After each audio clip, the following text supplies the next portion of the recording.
नमस्कार। रात के ठीक 9 बज चुके हैं। इंडिया डिबेट के साथ मैं आशुतोष पाठक हाजिर हूं। दोस्तों, मैं आज आपके सामने एक ऐसे मेहमान को पेश करने वाला हूं जिन्होंने पूरी दुनिया में भूचाल ला दिया है। डॉक्टर पीटर ए मैकॉला, डॉक्टर रॉबर्ट मलोन, सुचरित भाकड़ी, जय भट्टाचार्य, ऐसे ही वॉरियर में इनका भी नाम शुमार है और इन्होंने मोर्चा खोला है अमेरिका से सुदूर इंग्लैंड से।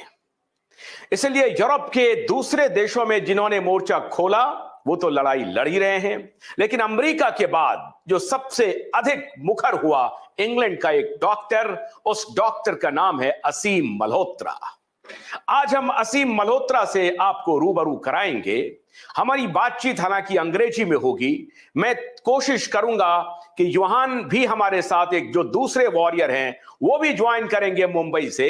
तो दो बड़े शूरमा, दो बड़े महारथी आज आपके साथ हम लेके आ रहे हैं, इसलिए कि भारत की जनता को यह भरोसा दिला सके कि जैसे इंग्लैंड और अमेरिका में अब लोग जग चुके हैं, सड़कों पर उतर गए हैं और वो दिखा रहे हैं अपनी नाराजगी, वैसे भारत में भी अपनी नाराजगी दिखानी पड़ेगी। और मुझे यकीन है कि हमारे दर्शकों ने कम से कम भारत भर में ये तो काम किया ही है कि हमारे वीडियोस को अधिक से अधिक शेयर किया है, लोगों को बताया है कि 3 साल में किस प्रकार का पाप हुआ। वो सारे के सारे पाप अब आहिस्ता आहिस्ता खुलते जा रहे हैं। तो पहले स्वागत करते हैं अपने दोनों वॉरियर का। Dr. Aseem Malhotra from England, I welcome you on QVibe Network, Dr. Aseem. Dr. Aseem, I welcome you. Can you hear me? Good evening, Ashutosh. I'm delighted to be here to join you tonight. Good evening. Let me welcome my other guest, other panelist, Johan Tengra from Mumbai. As you all know about Johan, multi times he appeared on my show and he gave you enormous information, vital information. And जो आपको उन्होंने बताया है उससे आप सब इतने चमत्कृत हुए हैं कि पूरा देश अब जग गया है। तो आपका भी बहुत बहुत स्वागत है युहान। इसके पहले कि हम अपनी बातचीत शुरू करें, I want to show you some video. This video coming from England itself, और उसमें देखिए कि किस प्रकार डॉक्टर असीम मल्होत्रा हीरो बने हुए हैं। इंग्लैंड की सड़कों पर कैसे इनके नाम के नारे लग रहे हैं। सबसे पहले वो वीडियो में दिखाता हूं कि कैसे ब्रिटिश ब्रॉडकास्टिंग कॉरपोरेशन के खिलाफ, बीबीसी के खिलाफ लोगों ने मोर्चा खोल दिया। और अब उस मोर्चे में क्या पार्लियामेंटेरियन, क्या जर्नलिस्ट, बड़ी बड़ी हस्तियां शामिल हो रही हैं और लाखों की संख्या में लोग सड़क पर बायकॉट कर रहे हैं ब्रिटिश ब्रॉडकास्टिंग कॉरपोरेशन का। पहले वो वीडियो देखिए। The GMC are not going to take any action against Dr. Aseem Malhotra.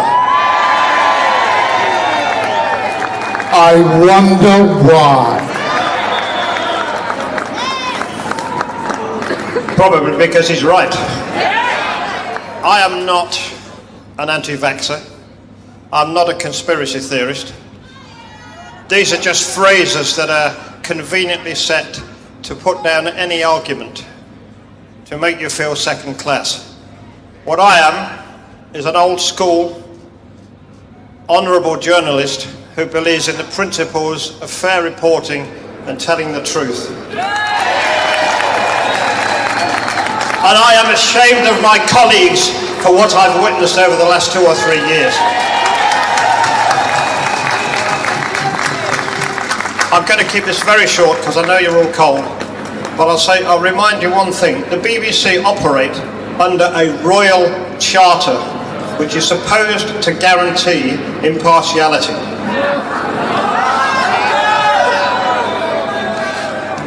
Instead, we've seen collaboration between governments, media and big tech.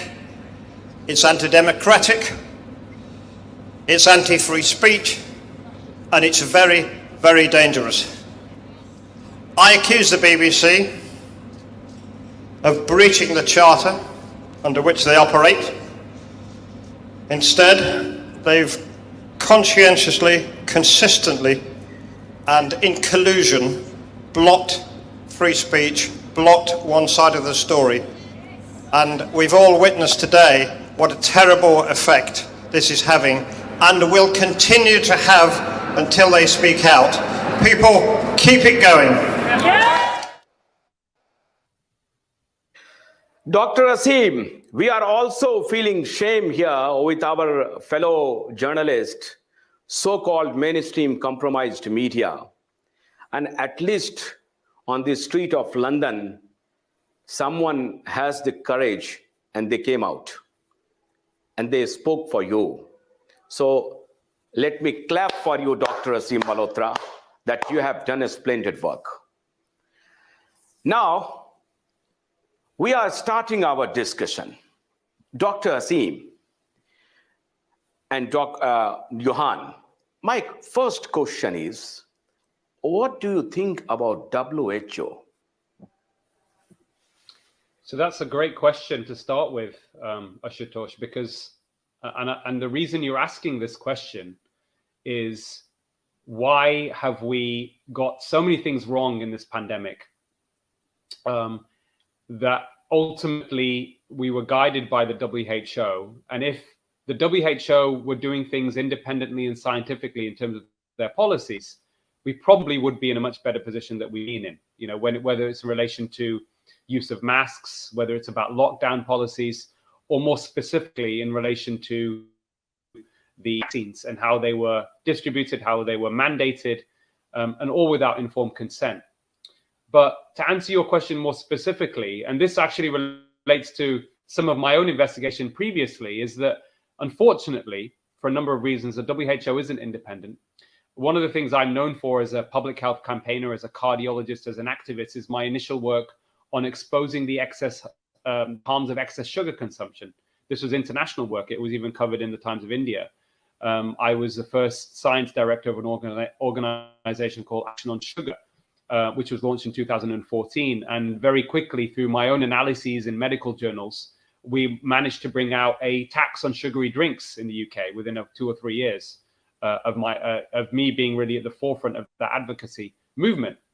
The reason I mentioned that is one of the problems behind why it took so long, despite very strong scientific evidence that sugar was harmful, for the WHO to change their guidance, which they ultimately did in 2014, is that they were pressured in 2003 by the American government, who said that they would withdraw funding from the WHO if they did not, in fact, if they implemented new sugar reduction guidelines.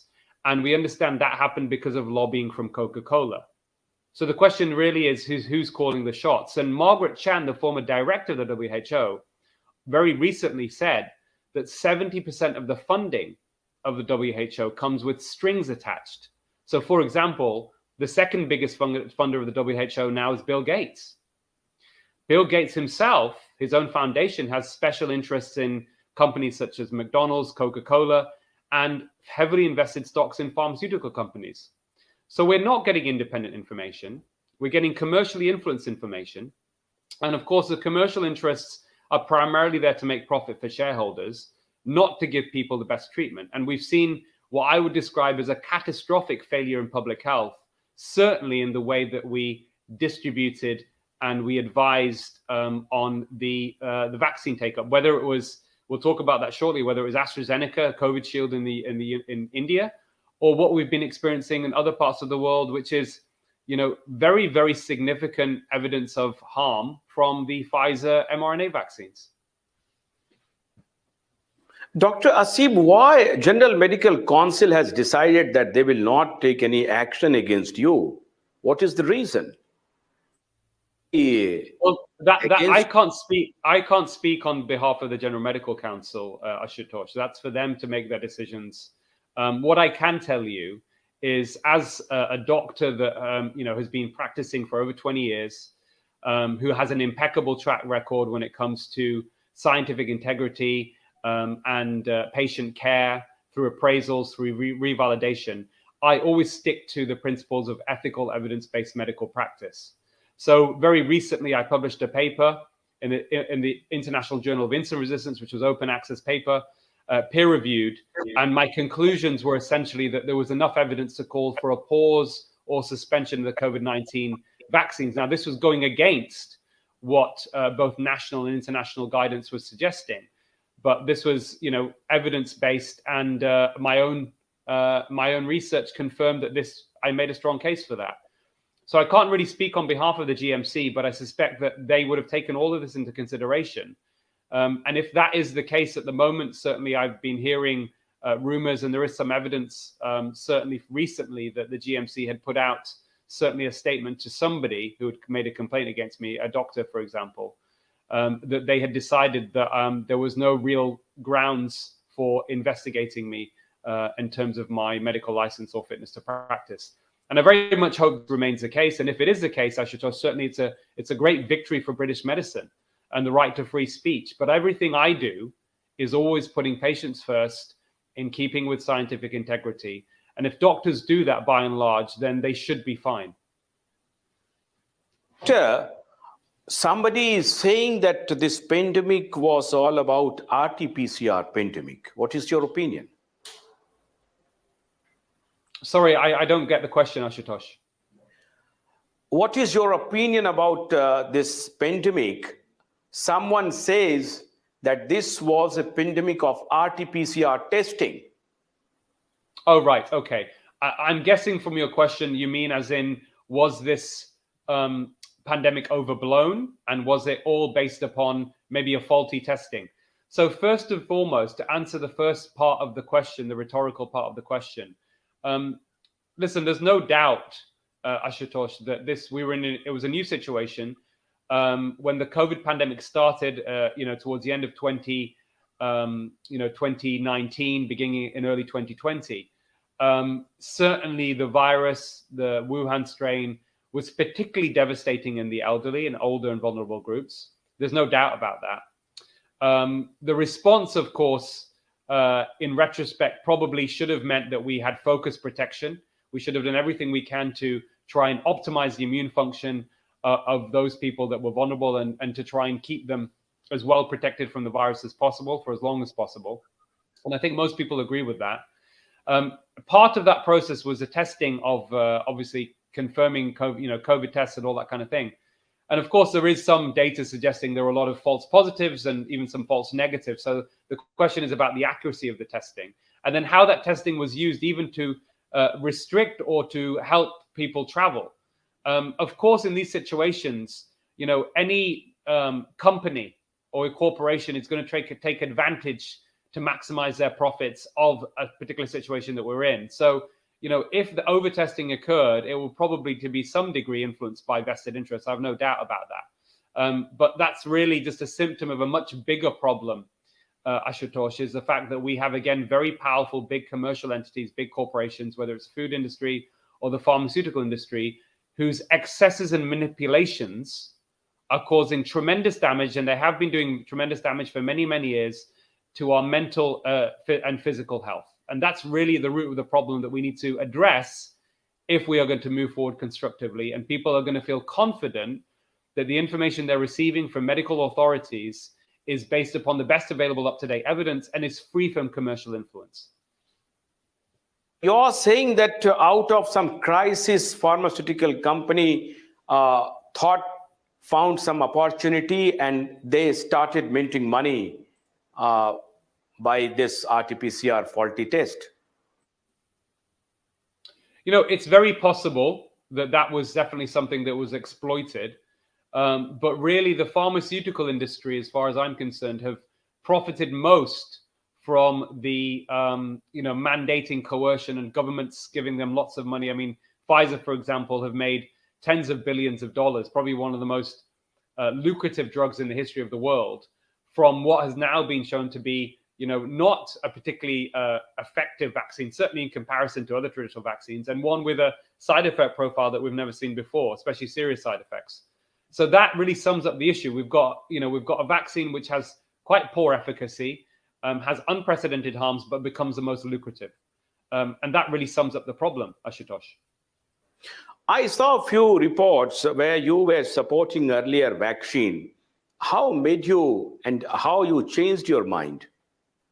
Well, I'm a big supporter of traditional vaccines, Ashutosh. There's no doubt about it. I mean, I've got, I'm a the son of two doctors, two general practitioners who trained in India.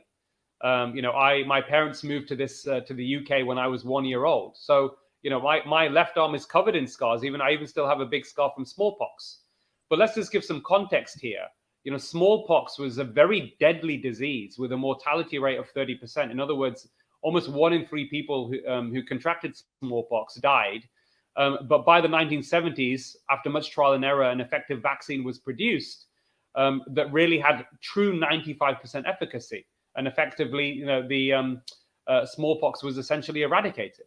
And that would have undoubtedly saved many, many lives, probably one of the greatest achievements of modern medicine. And if you look at the traditional data on vaccines, they're responsible for saving probably 4 to 5 million lives a year globally.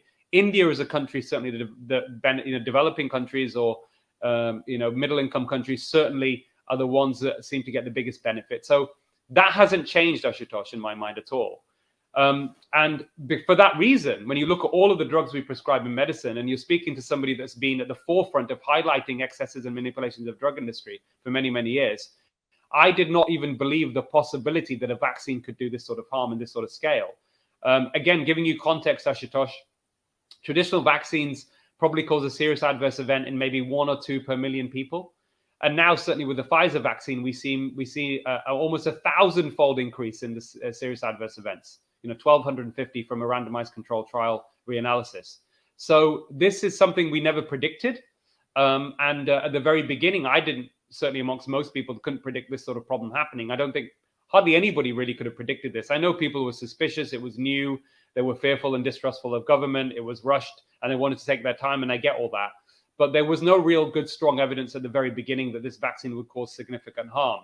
So I took it with the best intentions, but certainly at the time, certainly with very rational reasoning why I took it. And I also convinced somebody you may know in India, is a film director in the UK, Indian origin, Gurinder Chadha. So I convinced her to take it after she was vaccine hesitant. I then discussed vaccine hesitancy on one of our programs here, a primetime breakfast program called Good Morning Britain.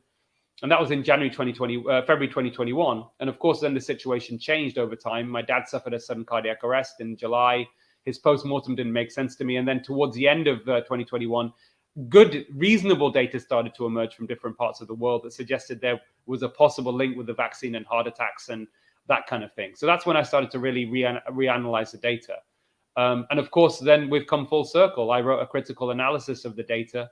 And because the serious adverse events are so significant, probably at least 1 in 800 from the Pfizer vaccine, I decided that there was enough evidence for call for suspension. I think the good news as well, Ashutosh, is by this time, certainly now, the circulating Omicron strain doesn't seem to be any worse than the flu at best, which is good news. So this is a time where we can make a pause. The one thing that really shocked me, if you'll allow me to continue, Ashutosh, is which is something I only discovered very recently, and that is that we had in the summer, certainly in the summer of 2021, we had effectively stopped using AstraZeneca vaccine in the UK. And the reason we stopped using it is because after 9.7 million doses, there were 800,000 yellow card reports. In other words, there were reports from people who were suffering anything more than mild side effects, okay? People don't normally fill these cards in unless there's something significant, they feel quite unwell. But on top of that, there were, a lot of reports coming out of people, even young people dying of strokes, heart attacks, bleeding problems, that kind of thing. And in effect, although it wasn't publicly announced, it was suspended in effect. But what shocked me, and this is, again, it was not something I was paying attention to. I know the Indian government rightly refused Pfizer indemnification against, being sued or offering compensation if their vaccine caused harm. So therefore, Pfizer wasn't used in India. But they carried on using the AstraZeneca vaccine in the form of COVID shield. And for me, this is absolutely shocking. And really, this needs to be investigated. I called, I mentioned this recently in a debate discussion I had with Barkat Dutt, a number of doctors. And we couldn't get a clear answer behind why it continued to be used in India. Was there not communication going on? And also other European countries stopped using it as well, including Denmark. Did they not communicate this to India? I'm really confused. Maybe yourself and Johan can enlighten me a little bit more on that. Here, doctors are saying that people are dying because of sudden cardiac arrest. It's all because of long COVID. It might be the effect of COVID. No, so listen, if you being a good scientist, every possibility has to be considered, Ashutosh. But I looked at this data quite clearly, certainly mild COVID. Okay. So if we start with mild COVID, most of the analyses have shown there is no increased association with heart problems at all. In fact, one recent publication in BMJ Heart actually showed the opposite. People who are not hospitalized with COVID had a lower risk of a heart attack. Let me repeat that. People who are not hospitalized with COVID had a lower risk of heart attack. Now, that is unusual, and it may be what we call a random finding. But the point is, mild COVID is not associated with any significant increase in heart attacks. Now, long COVID, separately to that, hasn't been shown to be more prevalent than any other post-viral fatigue syndrome that has existed for, decades. Okay. And I do have a patient with long COVID, but this is a patient that was hospitalized initially. And it does exist. I'm not denying its existence. And for those people with it, it can be very debilitating. But there isn't any significant increased risk that we see. But we do have data, which is very strong. Certainly when I look at the Pfizer vaccine data, and of course the AstraZeneca original data when the vaccine was suspended, where you show very clear links with very, very strong evidence and good quality data with the Pfizer vaccine and heart attacks, myocarditis, sudden cardiac death, for example. So any of these claims are either a mistake or they are being fueled by the very companies that don't want us to know the full truth about the safety of their vaccines. And I don't say this as some kind of conspiracy theorist or trying to suggest something that it doesn't have a precedent.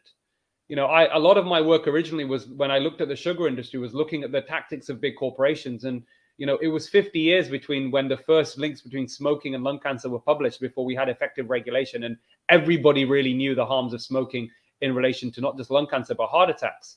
And one of the things that one of the tactics of the industry, the tobacco industry, was actually influencing and buying the loyalty of influential scientists who would publish articles, even in medical journals, saying that smoking wasn't the cause of heart attacks. It was stress. People who are stressed smoke, and it's just a surrogate. It's actually the stress that's causing the heart attacks, not the smoking. So these sorts of tactics are well known, Ashutosh. This is what they do. Corporations, to protect their interests, they deny any links with harm. They confuse the public. They plant doubt, and they buy the loyalty of scientists and powerful political allies as well. Johan will start asking you a few questions, but before that, I'm having a few questions more for you. Doctor, here few pharmaceutical companies are claiming that their product is 100% safe. And our warrior, Johan, is fighting case against one of the pharmaceutical company like Covishield, a Serum Institute. What is the response in England? How the adverse event reporting status? What is the status of adverse event reporting in England? Because we are not having a proper adverse event reporting system at all. Johan is giving some document to quote that how much people died. I can tell you, Ashutosh, I can tell you with Covishield, or specifically AstraZeneca, we had 800,000 adverse events reported on the yellow card scheme after 9.7 million doses. Now, I can't break down for you right now how many of those were what we call serious adverse events, but certainly it was enough for us to stop using AstraZeneca. And of the serious adverse events, normally, they thought to be for the reporting scheme, thought to only represent 10% of the true value, because many people won't realize and won't report that they are having an adverse effect from any drug. So it's clearly quite considerable.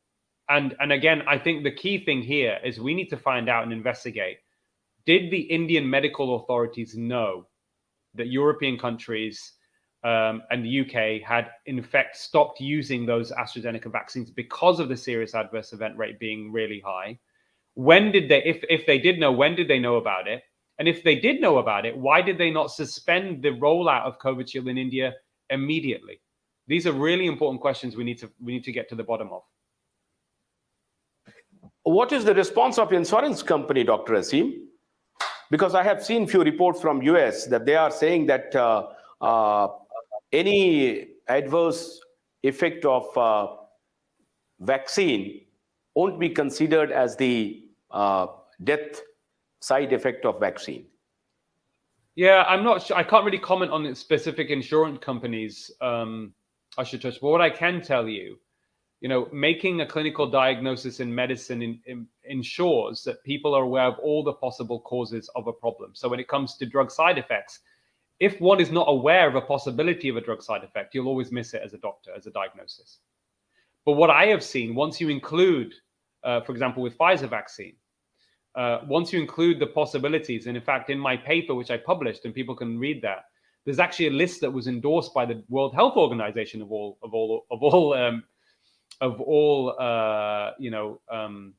organizations, where they actually list every single possible side effect that could occur which is serious.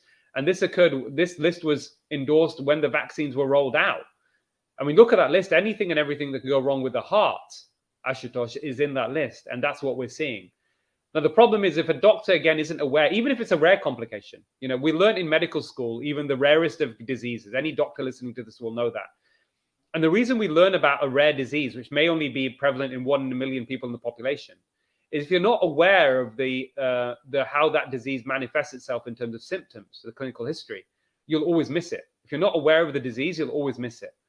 We can apply the same principles when it comes to vaccine side effects. But because many doctors are still under the illusion, the false illusion, that these new novel vaccines that have been used are as safe and as effective as previous vaccines, they are not going to acknowledge the possibility of these very common serious adverse events happening, whether people suffering heart attacks, sudden cardiac deaths, strokes, or anything else. And this is really the problem. So the truth hasn't been disseminated to doctors and to the public.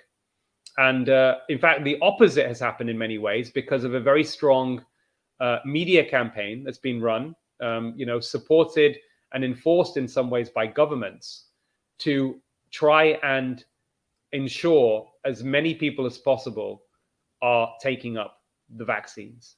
And really, we have to just stop, understand why this happened, how this happened, and then offer solutions moving forward. But you asked me about the pharmaceutical companies earlier. The problem we have, and people need to understand this, is that often big corporations and pharmaceutical companies are included in this. They actually fulfill criteria for behaving like psychopaths, the entities, not the individuals. I'm not accusing individuals within those companies, but the entity. Deliberate lying for profit, callous unconcern for the safety of others. This is all they fulfill almost every criteria for psychopathy. And if you have these powerful big corporations that over the years have been getting more and more power, more and more influence over governments, over academic institutions, over media, and they often behave in psychopathic ways to get their profits. It doesn't take a rocket scientist to figure out, Ashutosh, what's going to happen to society and we're going to move further and further away from the truth. And of course, that is the very opposite of what it means to try and live the life that people want to lead, where they can have optimal mental and physical health. And I could say this obviously with a doctor's hat and from a medical perspective. So doctors are making clinical decisions in general quite often on biased and corrupted information for their patients. And therefore, at best, you're going to have suboptimal outcomes for the patient. And at worst, you're going to do harm. And that's exactly where we're at right now. Johan has been, in fact, our teacher, and he informed us many things. But today, I think that he will start asking you few questions. So let you start, Johan. Dr. Aseem, really, really nice to connect with you. I'm so proud of you and the phenomenal work you've been doing, going on BBC, going on Fox News, going on Russell Brand's show, just educating the world about the vaccines and all the damage they've been causing. So really, heartfelt salute to you for all of your work that you've been doing. Thank you, Johan. It's a team effort. It's a team effort. Yeah, I just want to comment on some of the things that you were mentioning. Firstly, is the WHO corruption. So this ties in very well to the RT-PCR point that Ashutosh was trying to bring, and it also ties into the point that you were talking about, where you were saying that companies generally, I mean, like the tobacco example you mentioned, when we were seeing like increased risk of heart events or strokes and stuff with respect to smoking, the industry was trying to deny it, blaming it on really obscure causes. So, from my analysis of the situation, the WHO clearly is a compromised entity, and as you rightly mentioned, Gates Foundation is giving like it's the second largest funder, and the WHO also in the beginning did not mention about the RT-PCR CT cycle and how if you increase that, it can increase the chance of having a positive. I mean, there are papers which compare viral culture testing, which is the gold standard for testing for viruses, with the RT-PCR, and they find that the higher the CT cycle, the higher the cycle threshold, the more the chance of false positives, and the lesser that is, you have a lesser chance of having a false positive, and you can actually catch an infection. Whereas if you really increase the sensitivity, then you might catch some viral fragments. The WHO probably knew this, but they came out almost a year, like after the first wave had passed, even I think way into the second wave, they came out with a statement saying that yes, the RT-PCR CT cycle can affect the false positive rate. So they issued advisory to countries based on that. So my question is really, I mean, if you see for COVID, right, when people were actually going to the hospital falling sick because of COVID, it was only COVID. Like these people have died from COVID, and then there are a lot of doctors who've come out and said that we overinflated the COVID deaths. Anyone with a PCR positive was just stuck as a COVID death. But when it Yeah. comes to vaccines, and we see such a strong temporal association, so the reason I'm making this point is that even when we have such a strong temporal association, the media pundits and all these mainstream lying doctors come out and say, "Oh no, it could have been the weather. It could have been like really obscure causes," which you honestly feel like abusing them, even when the link is so clear. Yeah. And when it came to COVID, they were just like, "No, you test, you come up PCR positive, and it's a COVID death." Whereas even like I'm personally involved in functional medicine, so we run many PCR panels on people, and oftentimes we see so many pathogens that come positive together. So what's your take on that? Yeah, it's very unfortunate. It's very, very sad, the story, Johan. And I'm sure it's a story that's been replicated countless times throughout the world, where people have been forced or mandated to have the vaccine. Certainly, when I was tackling vaccine hesitancy, that's something I never would have agreed with. We've never done any mandates in this country, in the UK. And I then helped overturn a vaccine that was for healthcare workers by campaigning to stop, that happening. So that first and foremost is just wrong. We should never, any medical intervention should never be mandated. But there was no informed consent, and I believe in the best of humanity, and I certainly think that most people want to do the right thing. I think we have a cultural problem at the moment as well, in terms of people not speaking the truth like they should, or staying silent, when they should speak out. I don't think doctors would deliberately be lying. I think, again, it comes back to, I've coined this new term. It's called the psychopathic determinants of health. So, the downstream effects of the psychopathic entity is that people either are misled or they turn a blind eye to the truth. And that isn't good. And when I say blind eye to the truth, I talk about, many doctors who, for example, may be aware and then decide to stay silent. I think other doctors that are being very dogmatic, whether it's about vaccines or that the vaccine can't be causing this, I think that they are, they have the illusion of knowledge. Stephen Hawking, and this actually even comes from Buddhist principles, right? What's worse than ignorance? The illusion of knowledge. And I think I would suspect that these people have that, as opposed to it being something malicious and deliberate. I even think people like Bill Gates, for example, I think they themselves are, their minds are shrouded in ignorance and the illusion of knowledge as well. I actually don't think that they are deliberately trying to harm people at all, but they are very, very heavily conflicted. And we shouldn't have people with such gross, flagrant conflicts of interest influencing our health policy. Okay, so this ties in a very interesting point now. So we know they're criminals and they're murderers, and I've been calling Adat Poonawala, Serum Institute, Bill Gates, exactly that for a very long time. And suddenly one day I see my email, and the Serum Institute has filed a 100 crore defamation case against me for calling them mass murderers. And currently a trial is going on in court for that, and a couple of hearings have happened. So to answer your question, like you asked that why was the AstraZeneca vaccine never taken out, right? And we have conclusive evidence that the government did know, the authorities did know. We were fighting a case against vaccine mandates back in late 2021. This is really early on, okay? And these points were being made in court. Our lawyer was making these points on our behalf, that even that time, so many European countries had banned AstraZeneca as a result of even one death. I remember in Brazil there was just one death of a pregnant lady, and they had banned the vaccine. And in India, the narrative, literally the Chief Justice of the Bombay High Court told us, okay, what's the percentage of people that are dying? Right? So he was trying to kind of downplay the thing in the first hearing. But after we showed him a victim of, someone who suffered as a result of the vaccine, the mother of the same child I'm talking about, then they became a little soft, then the hearings happened, and then they'll ended up changing their mind.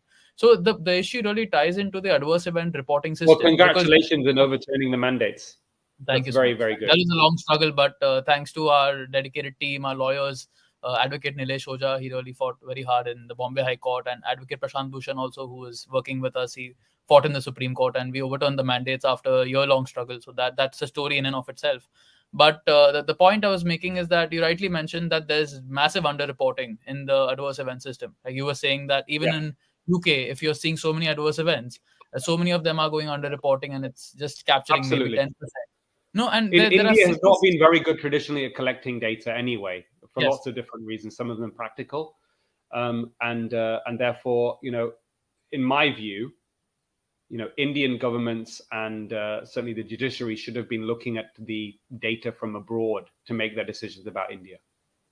Right. So when we presented this data, and it was very clear to see that there is underreporting. In fact, even the head of the AEFI committee out here, Narendra Arora, he recently admitted an article in Scroll where he was shown the AEFI rates in other countries and out here, that he said that, yes, this is likely a result of underreporting. And even a journalist called Priyanka Pulla, she wrote an editorial or an opinion piece in the British Medical Journal about India's underreporting problem when it comes to adverse events. These people are just conveniently spinning these narratives that the vaccine is safe and the adverse events are, minuscule and tiny. And they're spinning this false narrative that the vaccine saved millions of lives. I think it was a paper in Lancet that was published, where based on a mathematical model, they concluded that the vaccine saved so many lives. So this, just to summarize the question, this is something that we've often been confronted with when we're showing adverse event data, even to the court right now. In my case, that's going on. The party ahead is arguing that yes, these tiny adverse events are there, which they've artificially shown to be tiny because of the factors I mentioned. On the other hand, they're saying that the vaccine saved millions of lives. So what is your opinion on the vaccine saving lives and reducing hospitalizations? Yeah, it's a very good point, Johan. So, the Lancet paper I think you're referring to was a modeling study. And how about we start? Let's go further back, right? If we start from, according to the Stephen Hawking of medicine, John Ioannidis, okay, he's the most cited medical researcher in the world. His credentials are impeccable and incomparable. He is a professor of medicine and epidemiology and statistics at Stanford. Okay, one of the brightest minds in medicine and very high scientific integrity. Many years ago, said that most published research findings. Yes. So we start from that. Exactly what I was going to say. Most published research findings are false. In other words, much, if not most, published research is not reliable. Because the conclusions of the research, often funded by drug industry, exaggerate the benefits and the safety of their products. So start from there. But even within research, you have a hierarchy of evidence of what is more likely to be reliable and less reliable. And this modeling study suggesting that millions of people have been saved by the vaccine, which I'm not saying is false at the moment, but I'm saying that the actual level of evidence of that study is very, very poor. I did a breakdown myself, certainly looking at Pfizer vaccine, just to give you an idea during the Delta wave. And the reason I mentioned this is certainly with the original trials, the efficacy of these vaccines tended to be quite similar. So with the Pfizer mRNA vaccine during the Delta wave, and by the way, this is best case scenario. This may not even be true, but this is best case scenario. You had to vaccinate 230 people over the age of 80 to prevent one COVID death, 520 if you're between 70 and 80, 1,000 between 60 and 70. And then when you're under 60, you're talking about thousands. I mean, if you're under 50, at least 10,000 people you have to vaccinate to prevent one COVID death. And you're talking about a serious adverse event rate, certainly with the Pfizer vaccine, of at least 1 in 800. So this claim of millions and millions of lives being saved from COVID, I think, is at best exaggerated and at worst completely false. The question is, how do you balance that out with the serious adverse events? And then, was informed consent also part of the discussion? And when you get to that level, Johan, even at best, I think it may have been slightly beneficial for vulnerable groups at the very beginning during the Wuhan strain. But certainly now, and certainly since then, most people, and that's my analysis showed, I think overall, when you look at everybody that took it, we've done more harm than good, for sure. And that's awful. And by the way, this is also, interestingly, you talk about the lives being saved. This didn't account for over-testing or people who died within 28 days of being diagnosed with having a positive COVID test, as opposed to be dying primarily because of COVID. In the UK, only about 10% of people who died in the UK ultimately had COVID as the only main cause of death. So we have to look at all of these things as well and take into consideration. But to answer your question, did 20 million lives get saved across the world because of the vaccines, COVID vaccines? I think it's likely to be false. If 20 million lives were saved, you can extrapolate from the original randomized controlled trials, certainly with Pfizer, where there was no reduction in all-cause mortality. And in fact, more people died slightly in the vaccine group versus the placebo. If we have saved 20 million lives from COVID, and I don't think this is true, we've also... Perfect. Yes, I mean, and this conversation has to be balanced. I mean, even for the people in the audience who believe that, yes, the vaccines did reduce hospitalization. I think the randomized control trials... The question, to what degree? To what degree? Yes. Was it the only option? Was there any safer, cheaper option we could have used? That's exactly all of those things need to be part of the discussion. Absolutely. And again, what are the harms? If there was no harm from any of these vaccines, I don't think people would care. Fine. It wasn't particularly effective compared to other vaccines, but we didn't harm anybody and we probably saved some lives. Unfortunately, that's as far away from the truth that we can ever be. Yeah, from my analysis, it seemed like there was a targeted campaign against effective drugs, vitamin D, ivermectin. There was suppression, or there was kind of not profitable, Johan. 100% agree with you. I wrote a book. I was during the beginning of the pandemic, I was probably the only doctor on mainstream media to repeat that this is the time for us to optimize our immune systems by lifestyle, by diet, by moderate activity, by stress reduction, for example, cutting out ultra-processed foods. India, I wrote an article highlighting, of course, the metabolic syndrome, published in a medical journal. I wrote this piece in the journal of the physician, about the fact that actually Indians who are normal weight, who have what we call the metabolic syndrome, is very prevalent and very high cardiovascular risk, and probably a likely high risk from COVID too. But we can rapidly improve this with diet changes. This is something that we should have repeated again, and again. I think the other thing about India in particular is that, if I'm not wrong, I think 65% of the population of India certainly is under the age of 30. So, the low risk people were never going to be at risk of COVID. They didn't need to be locked down. They didn't need to stop working. The whole thing was, globally, it was a mess. The lockdown strategy, the strategy, the mandates, the coercion, we have done damage to world health that will take, and even children's education, for example, kids not being able to go to school because of lockdown, certainly in the Western countries. I don't know how bad it was in India. This is going to cause damage for years and years to come. Ashutosh, I'll just mention one final point before handing it over to you. Yes. I think that it has been a very pet subject of Johan, that this pandemic is something beyond medico-academic subject. So how much you agree, doctor? So the collision among nation state and private stakeholders, international private foundations, pharmaceutical premises, and the treasury. So I think that the pharmaceutical company, they thought that they should exploit the treasury of nation state, and they planned everything. And this has been the subject of Johan. So I am asking on behalf of Johan, how much you agree, doctor? No, I think it's a very good point. So what I would say is that, if we go to the legal entity that is the corporation or the pharmaceutical industry, they have a legal obligation to produce profit for shareholders, not to give you the best treatment. The real scandals are these.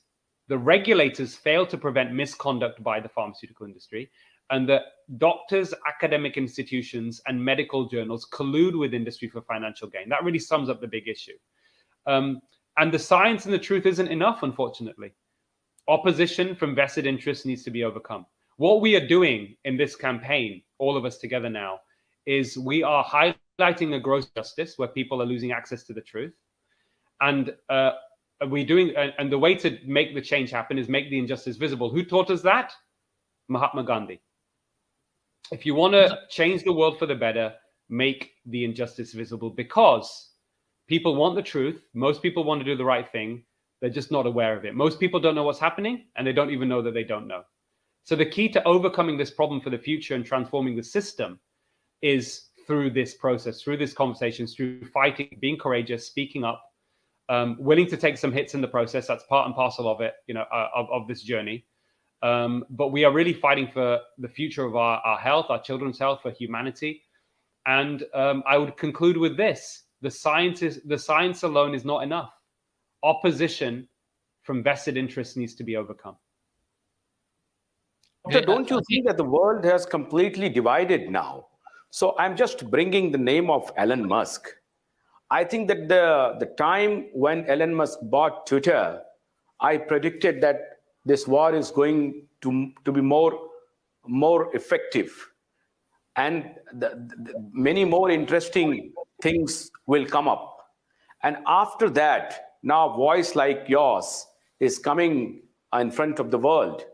Otherwise, I don't think that you would be seen. So don't you think that a war between Musk and Gates is going to be more widened? Well, I don't know about that, but I think that what Twitter has done, Ashutosh, which is good, certainly through Elon Musk taking over, is a lot of the suppression of information that before we were able to get things out through social media. That's another issue, right? So Facebook partnered with drug company Merck to control vaccine misinformation on their platform. They were shadow banning people. I was suspended several times for calling out, misinformation on the vaccines. And what Elon Musk has done is he's allowed basically open season, that we can now express these, more people can speak out, and there's more freedom of expression. And I think people are suckers for the truth, and many people who have been suppressed for a long time are now coming out and using Twitter, whether it's the Peter McCullers of this world, Robert Malone, who was suspended. And certainly myself, when I put out the video on me being on BBC, that I think has certainly on Twitter alone, it's got over 20 million views. And I think through other channels, probably in the 40 or 50 million type category. Because people are suckers for the truth. And if you speak truth and you speak with passion, people can see it as human beings. I think intuitively we recognize it. I think people know something's been going wrong for a long time. And I think this is a really positive step forward. And I think this ultimately what we're leading towards is the bubble bursting of this corporate capitalist tyranny that has been really engulfing us for many, many years in many different ways, not just with the drugs, but also with the food industry. So reaching that tipping point, Ashutosh, I think it's important that we keep fighting for it. And the alternative is that we are going towards a world that's taking us towards hell. It really is. For societies to function, to flourish, people need to be able to trust each other. And you can only trust each other if people feel that they can speak out the truth and the truth is being told to them. And if that doesn't happen, if we keep going in the opposite direction, it's going to be a mess. It's going to be very, very bad for the society, for the world. The people like you, of strong and highest credential and a world-famed doctor, when you stood up against all this drama, how your family responded? Well, unfortunately, all my family, my immediate family, have passed now. Ashutosh, my dad died from a sudden cardiac death in July, probably because of the Pfizer vaccine. So I'm his only advocate. My mother died only a few years earlier. I had a brother that died when I was young. I have very close extended family, all parts of the world, whether it's California. These are mainly on my dad's side and some on my mum's side in Delhi. In general, they've been quite supportive. Absolutely. I think at the beginning, certainly when I started talking about the vaccine, they probably thought I was crazy. But I think with time, as listen, you've got to understand that changing. People have been so indoctrinated, and also by fear, that certainly indoctrinated the vaccine is safe and effective. You've got to also understand the human condition, Ashutosh. Changing one's mind is one of the most terrifying experiences a human can go through, right? And people have been, and many people are still in that situation. So it will not happen overnight necessarily that people change their mind, but incrementally through, people hearing the facts being repeated. But also, I think it's important. We have a duty and responsibility on our side as well to engage in conversation in a compassionate way. I think, screaming and shouting or name calling, I don't think that helps. I don't think it gets anywhere. And, we've all probably had our own friends and family where we've got very different opinions on this. But, it takes, I think if other people are name calling and saying things towards us on this side that we are conspiracy theorists or we're spreading misinformation, I think it's important that we maintain our dignity. They go low, we go high. Gandhi espoused non-violent passive resistance, not just in action, but in words as well. And we see how that works. It takes time, but we will get there. I think that you must not be knowing about Johan, but I and my viewers, he is a hero for us. So I would ask Johan, when you started this campaign, when you stood up against these barbaric event, how your family responded and how much support you got on the street of Mumbai? It's a very long journey. Actually, it started 8 years back when I woke up in college after a breakup. I woke up to just questioning everything in the world. So I started questioning the mainstream medical system. I started questioning politics, larger international affairs. I started looking for truth. I just developed this quest for truth. And over time, what I noticed is my friends started leaving me. Even in the family, there wasn't that kind of outright resistance. So I was thankful that at least my immediate family was supportive in the beginning. But even from them, there was a kind of push that, okay, Johan, you manage a career and then do all of this on the side. Whereas the kind of information that was hitting me and the impact it was having, I was reading about some of the stuff that's happening now 8 years back. So I really want to do something about it and make it a full-time thing. And that's something my parents took a while to understand, but they did come around, thankfully. So that is just in my immediate family. Other than that, like a lot of people just fell out of my life and my life started fresh. That was my journey. And ever since the pandemic hit and we started Awaken India movement, we've grown strength to strength. We started with 50 people, then it became 100, then it became 200. And then when we did a huge protest last year, we had 2,500 people, which is a lot for India because we don't typically have that culture. Aseem, like in London, you have this information, especially like spreading awareness about, vaccine risks and, people in power just conspiring to bring about certain outcomes. That's been there for quite a while. So you guys have quite a large community of people who's thinking about these issues and, challenging them. But in India, we had to start from scratch ever since the pandemic began. So we've reached a really good place now where we have lawyers, we have eminent journalists like Ashutosh himself helping us to get the word out to a large number of people. He has his own OTT platform and he's planning to scale up more. We have a lot of content creators. We have a great, a host of legal people who are helping us in the Supreme Court and High Court. So it's been a great journey overall, and I'm really grateful for everything that's happened in my life. Yeah.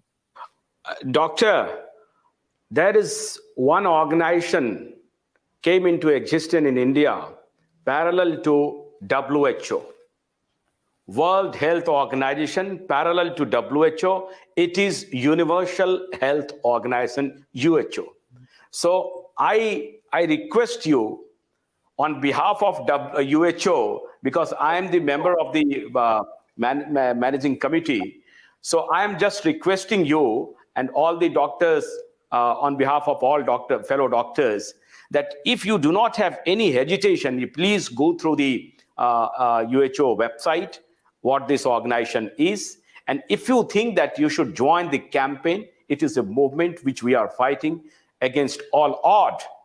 And you see that there is a great difference between the situation of England and America. Here in India, it is very difficult to stand up against WHO because people see that organization as the sacrosanct organization. It's like a mandir and the temple of a medical healthcare sector. Therefore, I think that WHO is a great initiative. if you think that this can be you can join the organization, I think that we shall be grateful to you. Thank you, Ashutosh. Yeah, I think all these counter organizations that are promoting public health through independent, rigorous, evidence-based approach is really much needed right now. And certainly in my country, I'm president of a charity. Although on the vaccine, I'm speaking in an individual capacity. I'm the president of the scientific advisory board of something called the Public Health Collaboration, and we're working at the moment on actually a manifesto, really to try and solve and fix our National Health Service. But those principles can be applied across the world, because ultimately we are here to, the one thing the WHO doesn't do everything bad. One of the things I think I mentioned is their definition of health is a brilliant one, which is a state of complete mental, physical, and social well-being, not merely the absence of disease. And I think most of us want to achieve that. So the question is, how do we do that? And certainly we can't get there if we have these commercial entities that are not interested in your health and mental and physical well-being, that are making money out of it. So I'm very much grateful for you, having time with me. I will look at UHO, anything I can do to help, collaborate, add my expertise, learn from you as well, I think is a positive step forward for this movement. Dr. Aseem and Johan, would you like to ask Johan anything more? Yes, I just want to yeah. Sorry, go on. Yeah, I just want to get a final question in, and then probably we can conclude. So, Aseem, speaking to your point about regulatory capture, this is exactly why the AstraZeneca vaccine hasn't been taken out in India. Because what I discovered in my research, I mean, going all the way back to 2008, is that there's been a systematic regulatory capture by the pharmaceutical industry, the vaccine manufacturers, the NGO complex, so NGOs like the Gates Foundation, PATH. We actually have a parliamentary committee that produced a report. It's called the 70-second report, where they concluded that literally the ICMR, the Indian Council of Medical Research, and the DCGI is the body which actually approves, gives regulatory approval to the vaccines. They've actually compromised going way back even to conducting illegal HPV vaccine trials in India. So there's a whole history to that as to how these companies came in. They conducted these trials wherein they didn't take informed consent and they didn't maintain like a list of adverse events. And as a result of that, many kids had died. And then there was a parliamentary investigation. So I had sent you an article of mine which goes into exactly these conflicts of interest within our health ministry, within our governmental structures, which has made it possible that not only did they not take these vaccines off the market, the DCGI head, VG Somani, he actually had the audacity to come out in the media and say the vaccine is 110% effective at a time where there was evidence that Covishield is linked to thrombosis. So that's the reason why it didn't get taken off the market. Finally, I just like to conclude by saying that, right now, this clip of Avi Yemini grilling the Pfizer CEO and Ezra is going viral. I think you shared it on Twitter today. And the Indian media has really been twisting that in a way to show that, oh, Modi is so great, BJP is great, the Indian government's great. They didn't give approval to Pfizer, which is true, and which is good as well, because they were asking for indemnity to be given. Whereas in India, we don't really have any indemnity. I mean, the reason we're doing cases against the vaccine manufacturers. I said the same thing in an interview for the Times of India. Yeah, that India were good to do that. But yes, but really shocked about what happened with Covishield, which I only learned recently. Absolutely, Johan. Exactly. So, I mean, the whole focus has come on Pfizer, and the media is bashing Pfizer, saying Pfizer's bad and our local vaccines are good, and Congress is bashing the local vaccine. So, I mean, I just like you to set the record straight. Do you really think that the mRNA vaccines are better than Covishield? Because from my analysis, I've shared some studies on Twitter as well. I mean, there was one where they looked at the MHRA as well as UDRA vigilance data. Yeah, so I haven't seen that study, but what I can say, Johan, is that they're both particularly bad when it comes to side effects, and that when the AstraZeneca vaccine was in effect suspended, or by the time it was suspended in the UK, or we stopped using it, we had 800,000, adverse event reports out of 9.7 million doses. When we look at Pfizer, certainly because people stopped reporting, so it's difficult to know for sure. We only, in comparison, it was about 500,000. So no, I mean, I think that from the data I've seen, I think it's very plausible. It's very plausible that the serious adverse event rate from AstraZeneca was worse than Pfizer, and we know Pfizer's bad. So what does that tell you? That's very much, Johan and Dr. Aseem. It's been a great dialogue.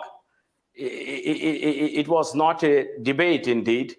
We talked many things, and Dr. Aseem frankly responded all the questions. So I'm highly obliged that you spare your precious time with us.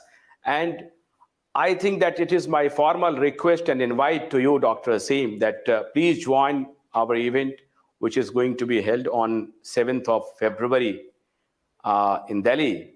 And I'm hoping that you will surely join. Yes, and you're going to be joining us in Mumbai as well, Dr. Aseem. I'd be delighted. You know, India is my mother country. I have a lot of love and affection for India. When people ask me my identity, I call myself British Indian.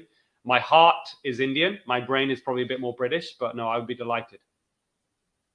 Awesome. मैं दोनों अपने warrior को salute करता हूं, और मैं समझता हूं कि doctor Asim, you can understand better Hindi. Therefore, I have to conclude in Hindi for my Hindi viewers. मैं अपने दोनों वॉरियर को सल्यूट करता हूं, और इसी तरीके से मैं आशा करता हूं कि दोनों वॉरियर इसी तरीके से मुखर रहेंगे और दुनिया को रोशनी दिखाते रहेंगे और बेईमानों के खिलाफ मोर्चा खोलते रहेंगे. एक दिन सत्य जीतेगा, साइंस जीतेगा, विज्ञान जीतेगा. कल रात 9 बजे हम आपसे फिर मिलेंगे. तब तक के लिए आशुतोष को मत दीजिए. आप दोनों का बहुत बहुत शुक्रिया.